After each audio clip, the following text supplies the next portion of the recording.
With that, I would now like to introduce our speaker today. Marguerite O'Connor is a funeral celebrant, former funeral director and mortuary college instructor. She is currently a Goodwill Ambassador with Chicago Jewish Funerals. She is also the co-author of the book Grief Struck: When a Death Changes Your Life. Please welcome today's speaker, Marguerite O'Connor.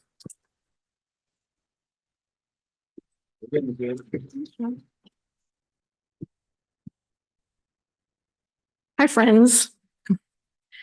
Thank you, Bob, Debbie, Jill, and everyone for giving me the opportunity to present today and for your guidance. I am delighted that you are all here and that we have this time together. Since we are recording, there will be designated time for question and answer when I conclude my remarks. I have companioned dying people and bereaved families and friends for over 40 years. These sacred experiences have taught me to appreciate and prioritize what really matters, what is important to me, and to tell people who have positively imprinted my life how and why they have influenced and helped me, how they have made a difference in my life. I believe in telling people now and expressing gratitude now and not waiting for the eulogy or tribute at a funeral, memorial, or celebration of life service, though that is also an important ritual. An ethical will, also called a legacy letter, is a non-legal document that imparts your blessings, beliefs, values, hopes, ideas, gratitude, lessons learned, and personal reflections to loved ones. It does not replace your legal or financial documents. This is a powerful intergenerational, spiritual, and emotional concept expressing gratitude and love. This is different from a living will, advance directives, a trust, or a last will and testament. So my disclaimer is that your ethical will not replace your legal or financial advisors or documents. Legacy letters, a powerful way to tell those you love what they mean to you, to tell mentors, teachers, friends, or family what you are thankful for, to share lessons you have learned, to share your life experiences. What and for whom are you grateful? Who has positively imprinted your life? What obstacles have you overcome? What wisdom can you share? This is one precious gift that you can give yourself and others. It is one of the most inexpensive yet priceless gifts. I learned about this concept from Dr. Barry Baines. This is not a new concept. One early example is found in the book of Genesis, chapter 49. Jacob gathered his 12 sons, blessed each of them, told stories, made predictions, shared wisdom, and told them to bury him with Abraham. When my mother prearranged her funeral with me 10 years before she died in 2001, I told her about this concept. She chose to write a personal note to each of her 4 adult children and put the notes in her prearrangement file, telling me that I would know the right time to deliver her messages. Our mom became critically ill with congestive heart failure, which had previously been manageable for years. She died in our home with hospice support. My sisters came in from out of state to see mom before she died, and my brother lived locally. This was when I gave them their letters. My sister started to read her letter out loud at my kitchen table, and then she started sobbing and asked our niece, our other sister's daughter, to finish reading it for her. So this is why I say, in my experience, this was an intergenerational activity. My brother took his letter upstairs to my living room, read his letter privately, and never did share. I have since learned, however, that we should consider giving the letters sooner rather than later, as sadly, many children are preceding their parents in death or may themselves be incapacitated. So it worked out fine for our family, but my brother died 11 years ago of bone cancer, so I am grateful that he received his letter long before he died. So I now suggest, don't wait to tell people how you feel. Don't assume that they know. Tell them now. Let's discuss the who, what, where, when, why, and how of legacy letters. Who? Who writes an ethical will? You do. You may be in great health. Perhaps you cannot even imagine a time when you or a loved one won't be here. Some people are prompted by a transition, perhaps a health scare, some surgery, or a serious diagnosis, or even a trip traveling nudges you to think about the what ifs. You may be a writer, an artist, a healthcare provider, or an organized person. You may wish to share lessons learned or communicate something of value while there is still time and opportunity to do so.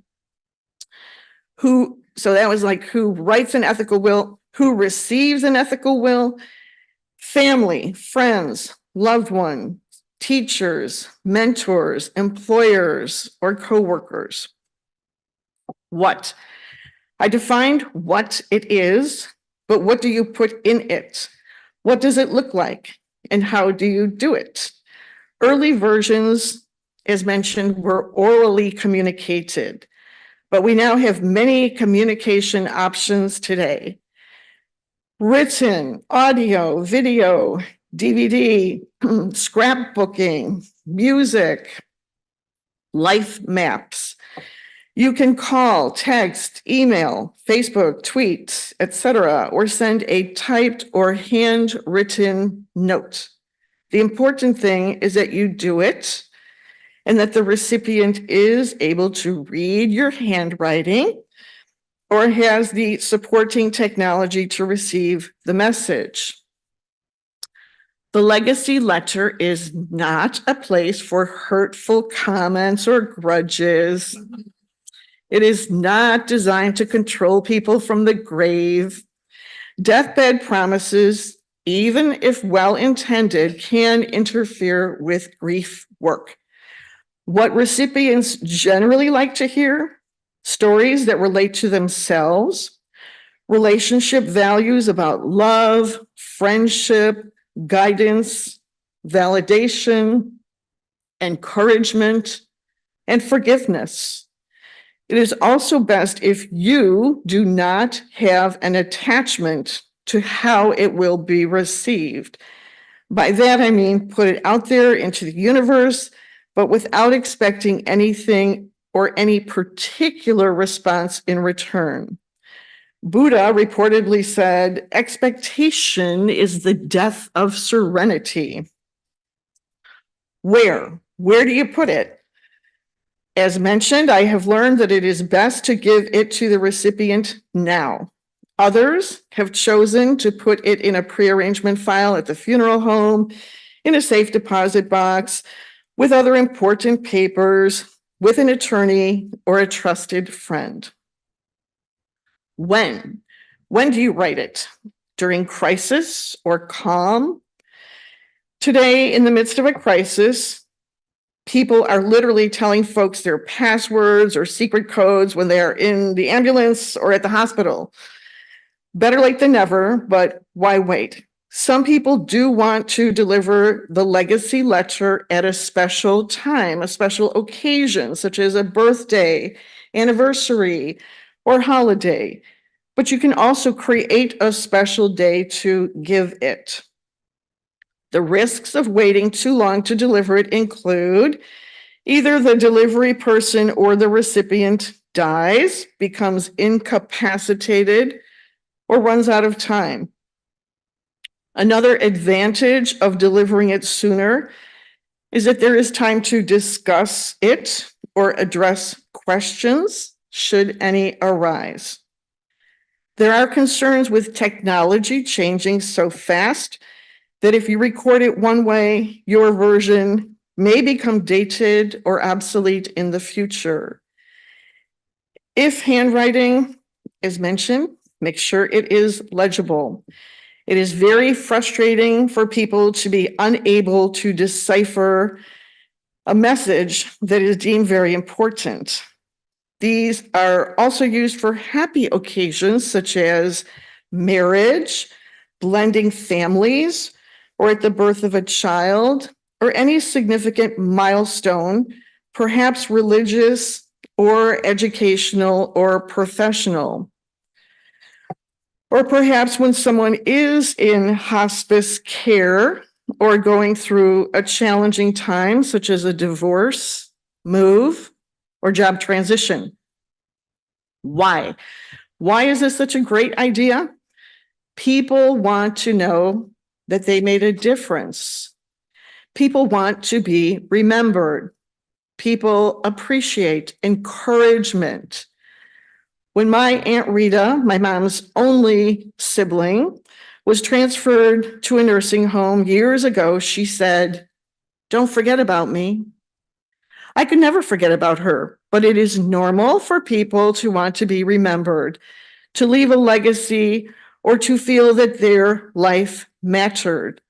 For some, this is part of the psychology behind having children, having grave markers or monuments, or naming streets, buildings, roads, foundations, and family members after people. We want to leave something good behind. How? Today, with color copying, you can make copies of an original. How do you overcome writer's block or difficulty in starting? Well, take one sentence at a time, or listen to music that helps bring up memories or helps you reflect. Use a small notebook instead of a large page or a legal pad. Look at old or new photos to trigger memories and feelings. Call family members and friends. Ask what they remember about people or events. Share a quote and tell why you chose that one, why it is significant, or why it resonates for you. Buy a greeting card and just add a few meaningful sentences to it. You can Google ethical wills or legacy letters. So I'll share some examples that I chose from the internet. One was from President Obama, his legacy letter to his daughters. He wrote this on the eve of his first inauguration as President of the United States. Dated January 19th, 2009. Dear Malia and Sasha, I know that you've both had a lot of fun these last 2 years on the campaign trail, but I also know that it hasn't always been easy for you and Mom, and that as excited as you both are about that new puppy, it doesn't make up for all the time we've been apart. I know how much I've missed these past 2 years, and today I want to tell you a little more about why I decided to take our family on this journey. When I was a young man, I thought life was all about me, about how I'd make my way in the world, become successful, and get the things I want. But then the two of you came into my world with all of your curiosity and mischief, and those smiles that never fail to fill my heart and light up my day. And suddenly, all my big plans for myself didn't seem so important anymore. I soon found that the greatest joy in my life was the joy I saw in yours. And I realized that my own life wouldn't count for much unless I was able to ensure that you had every opportunity for happiness and fulfillment in yours. In the end, girls, that is why I ran for president, because of what I want for you and for every child in this nation. I want all our children to go to schools worthy of their potential, schools that challenge them, inspire them, and instill in them a sense of wonder about the world around them. I want them to have the chance to go to college, even if their parents aren't rich. And I want them to get good jobs, jobs that pay well and give them benefits like healthcare, jobs that let them spend time with their own kids and retire with dignity. I want us to push the boundaries of discovery so that you'll live to see new technologies and inventions that improve our lives and make our planet cleaner and safer. And I want to push our own human boundaries to reach beyond the divides of race and region, gender and religion that keep us from seeing the best in each other. Sometimes we have to send our young men and women into war and other dangerous situations to protect our country. But when we do, I want to make sure that it is only for a very good reason, that we try our best to settle our differences with others peacefully, and that we do everything possible to keep our servicemen and women safe. And I want every child to understand that the blessings these brave Americans fight for are not free, that with the great privilege of being a citizen of this nation comes great responsibility. That was the lesson your grandmother tried to teach me when I was your age, reading me the opening lines of the Declaration of Independence and telling me about the men and women who marched for equality because they believed those words put to paper 2 centuries ago should mean something. She helped me understand that America is great, not because it is perfect, but because it can always be made better. And that the unfinished work of perfecting our union falls to each of us. It's a charge we pass on to our children, coming closer with each new generation to what we know America should be. I hope both of you will take up that work, righting the wrongs that you see and working to give others the chances you've had, not just because you have an obligation to give something back to this country that has given much to our family, although you do have that obligation, but because you also have an obligation to yourself.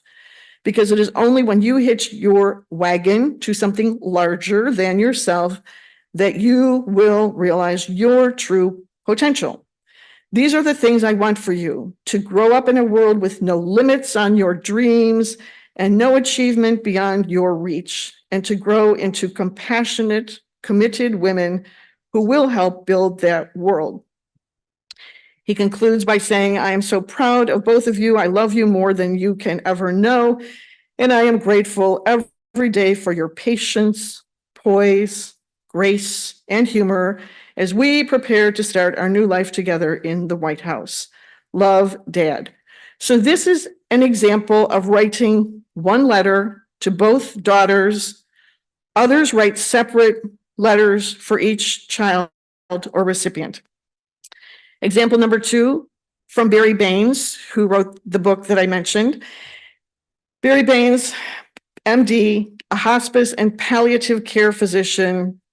His book is called Ethical Wills, and he says, I wrote my ethical will when I was 47, as I began my journey learning and appreciating the value of this deeply meaningful tradition. To my family, he wrote, in reading my ethical will, I hope that you find very few surprises. I believe I've been open about the things that I've valued over time. I've also tried to live my values on a day-to-day basis. I trust that I succeeded much more often than I've failed. As I matured and accumulated life experience, and life is a great teacher, I think I gained an appreciation of the importance of balance in my life. Balance among the family, work, spiritual, and physical aspects of life, and having fun. It's easy to let things get out of balance. When they do, life can get out of control and become miserable. Always try to maintain a balance in your life. Having a good sense of humor is very important. I know you've all moaned and groaned at my puns from time to time. Overall, the laughter was well worth it. It's important to have fun, and there is humor in almost all aspects of life. It's impossible to be successful in everything you try to do, so don't be afraid of making mistakes. Just be sure you learn something from them. Sometimes you can learn more from a mistake than from always doing everything right. Respect life, yours and others. I'm a believer in the idea of treating other people the way you want to be treated. This is the proverbial golden rule. My hopes to you, Alicia and Hannah, are that you find a vocation that adds value to the world. I feel very lucky to have worked in the hospice world and devoting some of my energies to issues people face at the end of life. I think trying to relieve suffering has been a worthwhile pursuit for me. I hope that you continue the traditions and faith of Judaism. Although this spiritual aspect of myself was relatively unimportant to me in my younger years, I feel you all have a wonderful foundation and excellent skills and knowledge in regards to the basic tenets of Judaism. I hope you will be able to pass these on to future generations. I hope you are as lucky as I was in finding a soulmate like Sandy to share your life with.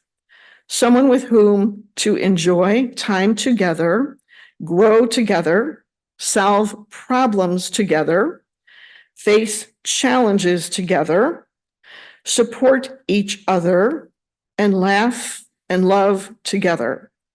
It may not last forever, but the effort of staying together is worth it. As I look back over my life overall, I am happy with what I have accomplished. I've tried many things and would like to try some more. As long as you live, you can always learn new things. This is an important value to cherish. One of my regrets is that my parents and father-in-law weren't around to share some of the things we, as a family, have done over the past 5 to 10 years. Another regret is not spending even more time together as a family. We certainly have taken some incredibly fun vacations. Our 3 car trips to the West Coast, Canada and Niagara Falls, Hershey, Gettysburg, Washington, D.C., Williamsburg, Pinehurst, and of course, Italy. I'm glad we kept journals for all of them. You kids just grow up so fast, and before you know it, You're out there, or soon will be, on your own. You all have been a great source of joy and strength for me. I love you all very much, Barry. So once again, this was an example of Dr. Barry Baines writing one letter to his family. A third example is the ethical will of Kim, age 52. Kim writes about this experience of participating in an ethical will workshop. It was interesting, I have to tell you, she said, talking with other people who had no children to leave a legacy for. How few of them felt that they were entitled to write an ethical will.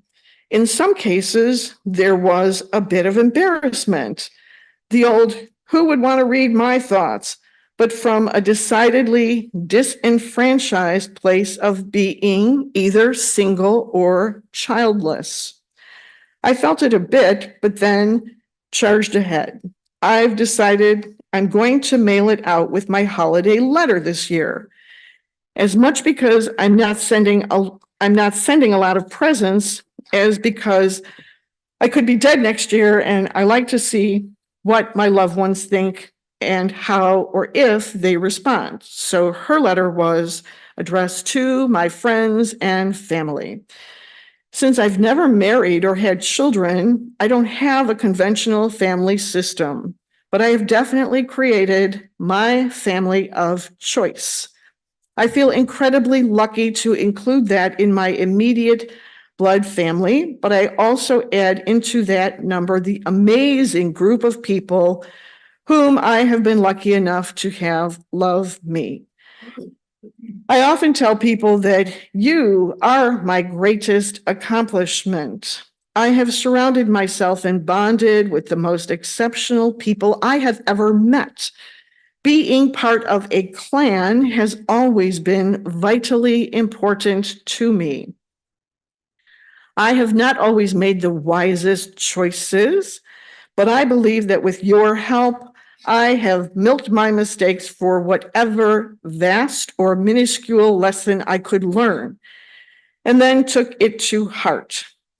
Through all this, I have tried to give you what I value most: honesty, trust, and unguarded love.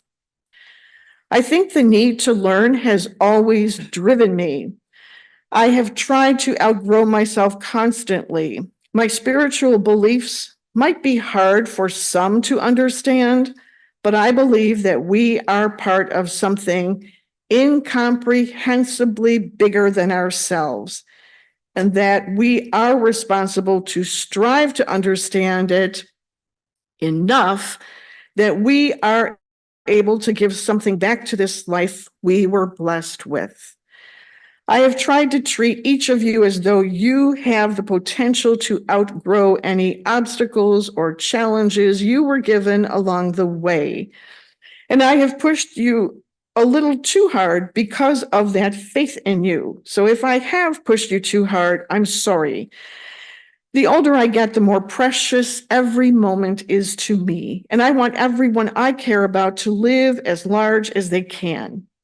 Nature is alive in me, and I trust that it is absolutely complete in all the metaphoric instructions we need to know to live in our own divinity, God, hiding in plain sight, surrounding us every day. I wish for all of you with your busy lives to remember that all it takes is a good long walk in the woods several times a week to remember to listen to the smartest parts of yourself, the parts that will keep you in respectful relationship to your body, your life, and the universe.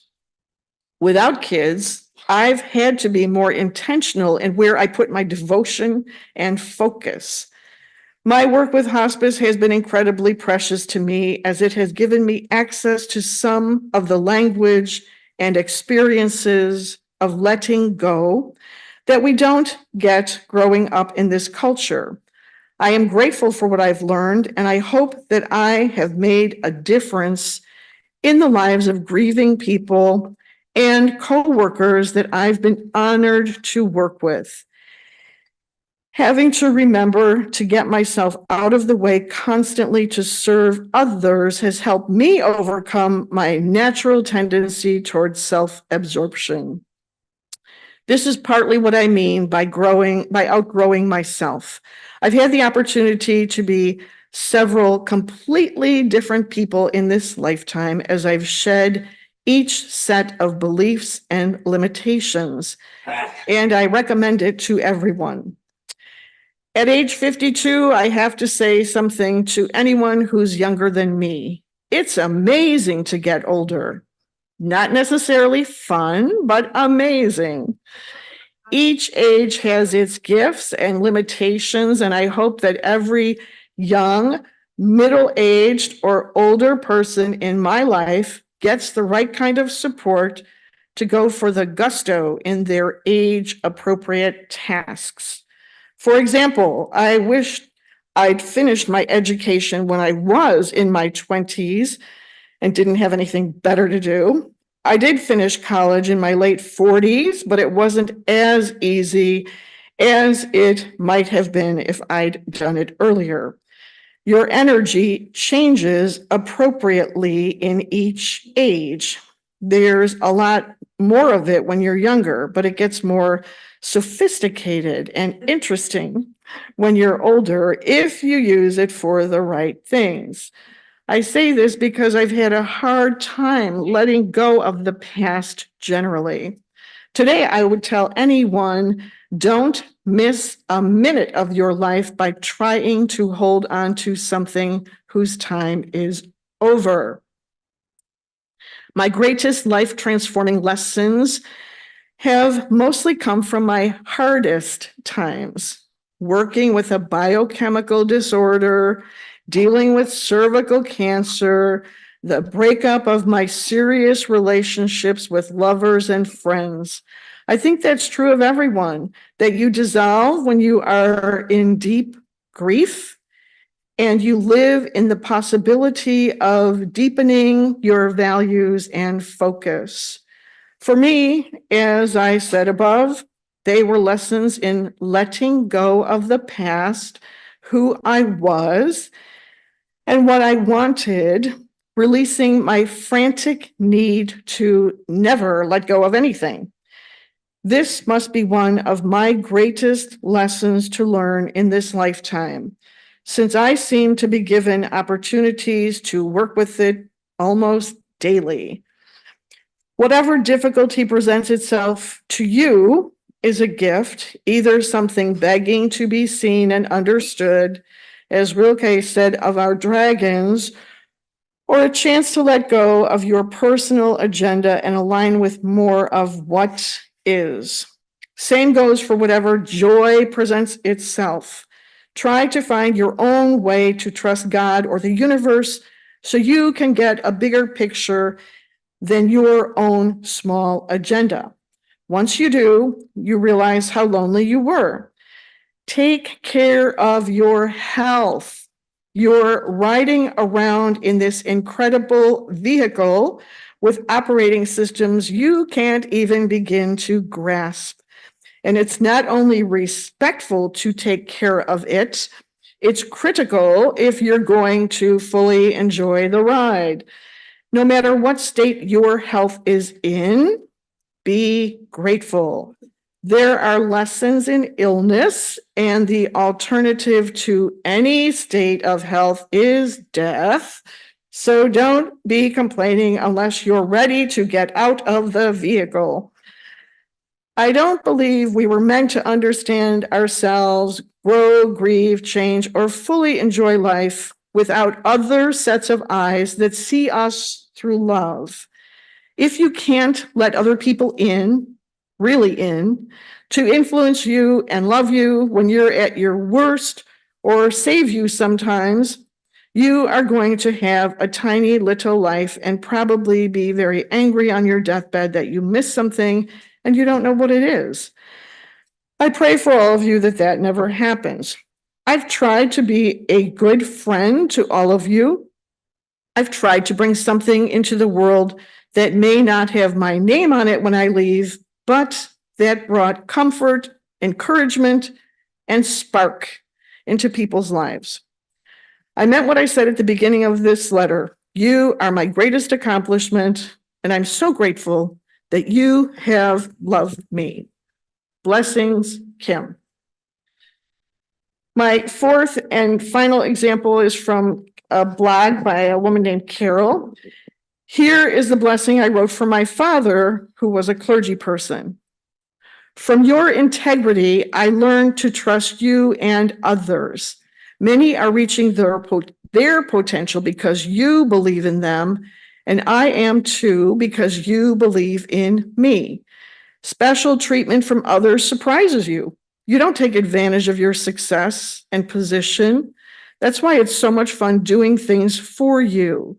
Even when I was a child, you always knew when something was bothering me and took the time to ask.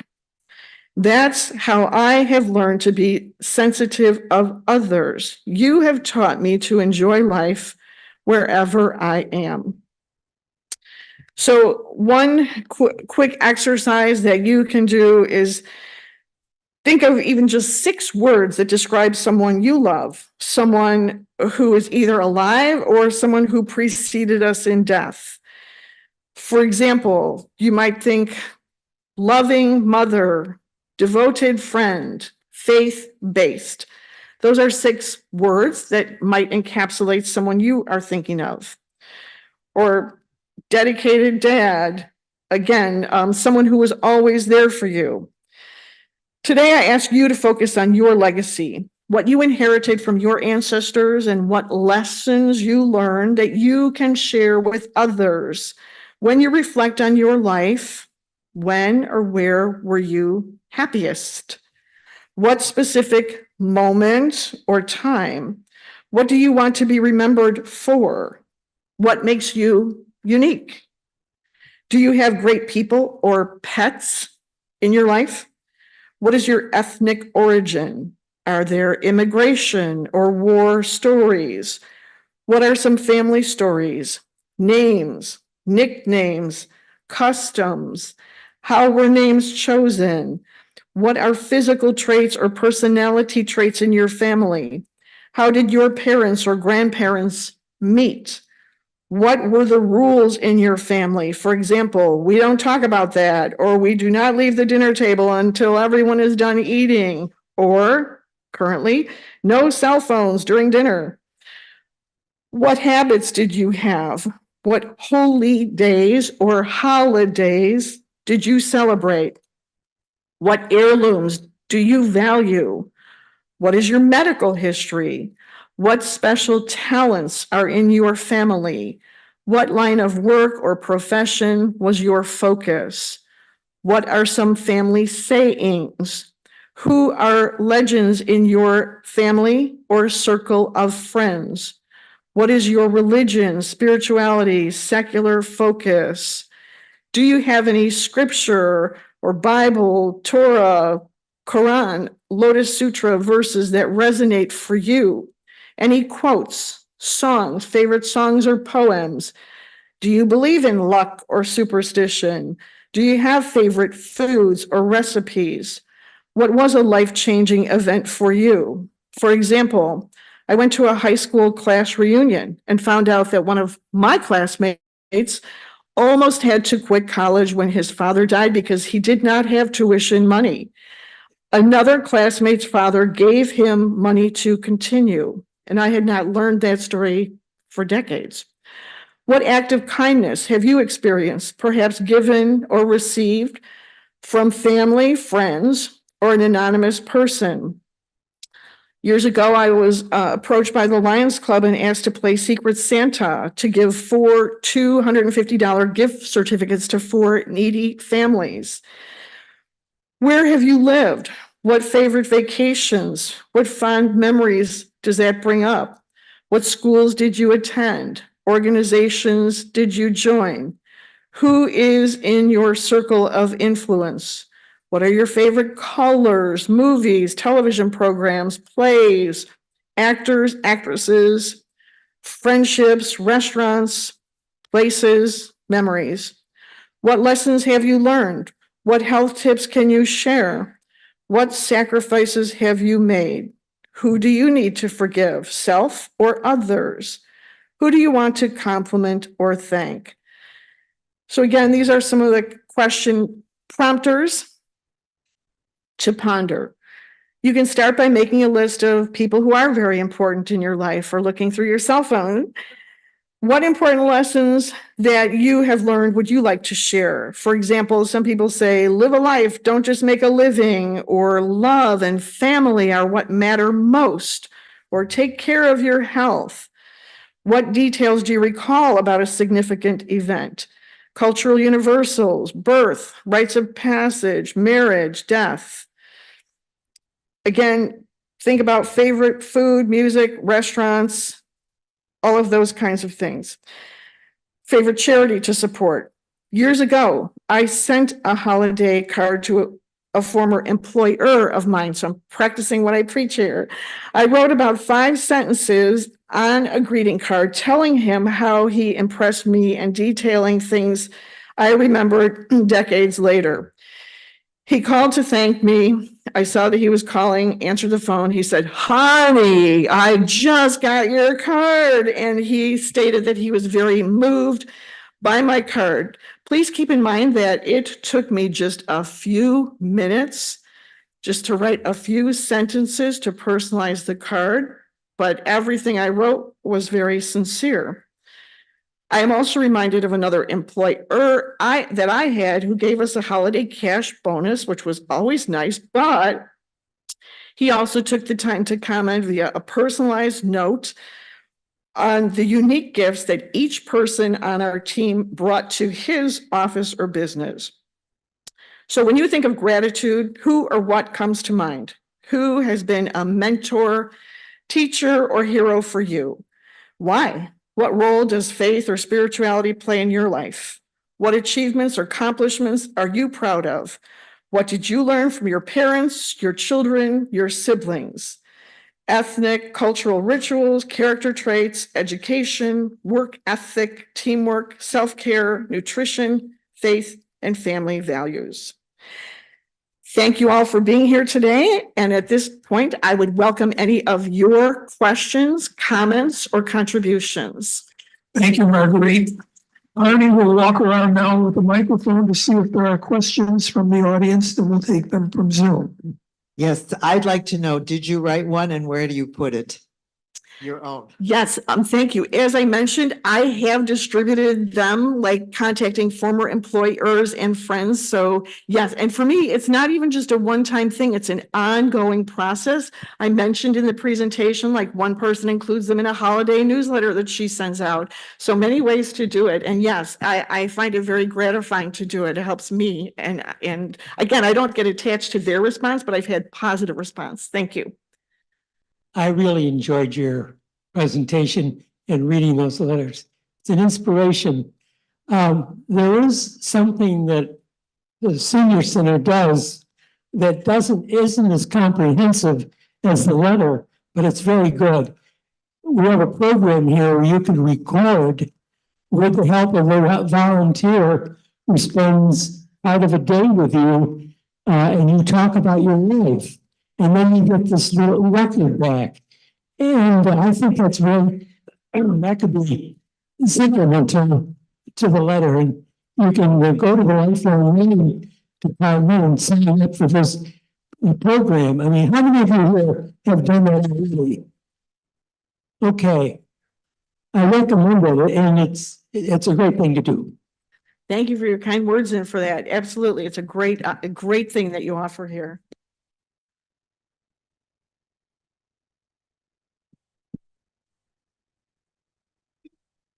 I apologize, I'm not.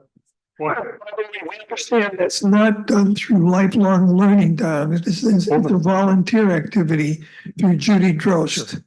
So anyone wanting to pursue that, please check with the volunteers. Our daughter just gave us a gift, Storyworth. Are you familiar with that?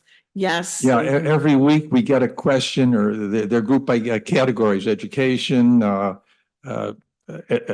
family, story, history, and we write it up every week or every other week. And at the end of the year, they put it together in the form of a book, and we can also add photographs to it. Thank you for sharing that. It's a great tip. And, I've seen people sometimes, even at a funeral, they'll ask one of their siblings, do you know how mom and dad met? Or little things that you might think are incidental become very important after we're gone, as do photographs. Yes. I think I've shared this with many of you, but I spent a year writing my story and then gave it to my family for Christmas. So don't wait. Get started today. Wonderful. Thank you. And on that accomplishment, congratulations. And with self-publishing and things like that, it is easier. You don't have to pitch your book to someone and, deal with rejection. You can make sure you just get it done.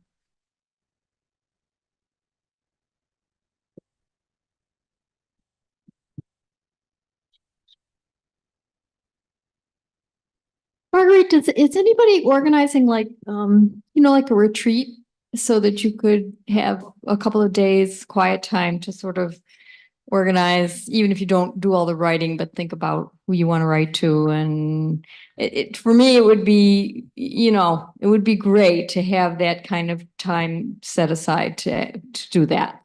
Thank you. I'm not familiar with anyone doing that, but it's a great idea, and we could do it locally. I had a friend who used to go out to Santa Fe, New Mexico for a quiet retreat. But again, that's a great idea.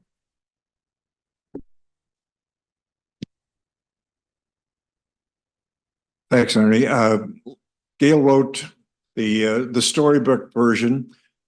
I took it upon myself about 10 years ago to write my own history, a la what you're talking about. At a particular time of the year, it happened to be Thanksgiving, to all of our children, grandchildren, and great-grandchildren. One of the positive benefits for me was I thoroughly enjoyed the process of thinking back through my life. My only regret was the family came back to me and said, Papa, you forgot a lot of things. So I did follow up with volume 2. Hilarious. Thank you for sharing that. And to your point, one gentleman presented me with a binder. It looked like a black ring binder that he might have gotten at an Office Depot store, but in there, he had taken photographs. So it was nothing fancy. It was actually a photocopy of the first car he had, which was, many years ago, and little stories where he even mentioned price. It was almost like a slice of life about, the cost of his first car and what it looked like. Very good. Thank you. I would like to add one thing to this parade of just wonderful thinking and thoughts. Yesterday was the birthday of one of the great American poets, Willie Nelson. Oh. Turned 91. And if you get your phones out or when you get home and get on your desktop, look up the song that he wrote, Always on My Mind. Kind of wraps things up in a nutshell, and just very, very meaningful to me, maybe to you as well. Thank you, Bob, for sharing that. Now that song will be in my head for the rest of the day. Thank you. It's good. It's a good one. We're going to online. Okay. Yes, we have, there's one online question, and then I have one as well, and then we'll see if there's any more from Arnie in the auditorium. Jean Anderson asks, when writing to an adult child, how does one decide whether to include the spouse? Thank you for that question. My experience is that it is generally better to be inclusive. So if you, once again, in my examples, you can either do just one letter for your daughter and a separate letter for son-in-law or whoever the spouse or partner, significant other. But once again, it's generally better to be inclusive. And and I even talked with a woman on Friday who's sadly her son died in his 40s of colon cancer. He had written his own eulogy, which was read at his funeral. So that was a very courageous thing to do. But, he really felt like, he wanted to take control. And even though he suffered, he felt like he had a lot of gratitude for the life he lived. The question I have is how useful might it be to engage a grandchild in this process? to do it collaboratively, have someone who understands the tech world if we do not, and can build some of the materials that we have into something meaningful, and they take it as a second nature. But how do you feel about that? I think it's really important, Ron. Thank you for that question as well. It's, as I said, it's a way to involve kids intergenerationally. And I will tell you, having had a front row seat in the funeral profession for over 40 years, you know, like when we have a DVD tribute, sometimes the young people are like mesmerized, just like watching the video, especially, you know, seeing themselves in the video, but also you know, grandparents, et cetera, parents. And as I mentioned with my sister, when she started sobbing, reading her letter, you know, my niece jumped in and like finished reading the letter. So it's a very inclusive way to involve various generations. So I think that has a positive aspect as well. Mhm. Arnie, do we see any other questions from the auditorium? Any last line? I'm sure you'll be here to take questions after this is finished. So Yes. Mhm. excellent presentation. We thank you Thank you very so much. Well, Thank we you. have one more question, and Bob can close our meeting. Okay, thank you all again for your contributions and your presence here today. Thanks for all of you for being here.